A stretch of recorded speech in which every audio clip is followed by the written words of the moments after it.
I was pretty nervous being the lead for our 60-mile test, but we've all been doing really good. We are at our halfway mark at 33 miles. We have about 27 left to go.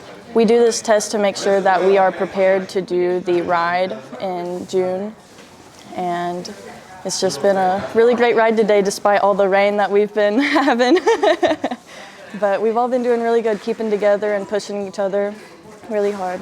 That was a pretty emotional time at the gravesite. It was honestly really amazing just to be able to see and hear from Buttrick's family. We had studied and read his journal for a while during classes before our trainings, and so just to be able to hear from his lineage and hear about him from the book, it was just really an amazing experience to be there.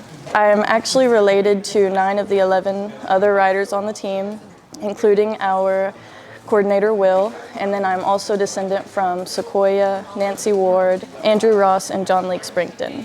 So it's pretty amazing just to have this opportunity. It's some of the stuff that I would have never known. I would have never known I was related to all these amazing people that I'm working so hard with. We've had 5 months, a little over 5 months of training so far. And I understand why they start so early now. For this first half, I felt pretty ready for it. Don't get me wrong, it's still a challenge. It's still very tough, and with the rain, it just made everything a little bit harder.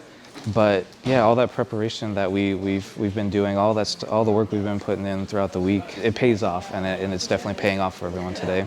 There's a lot of things that you can prepare for, but whenever you actually do it, it's completely different. And I feel like this ride's kind of the same. We've had the privilege of having a bunch of alumni riders come back and ride with us on the weekends. Handful of them are on the support staff. And so you really get an inside perspective on the kinds of things we'll experience and the kinds of challenges we'll have out there. And as hard as we can prepare, we know it's still a unique experience. It still could be very, very different from what others have experienced. And I think that for me is one of the things that I'll carry with me is we do have each other. It can be an individual effort on the ride itself, but it's a collective experience. We're all doing this as a team.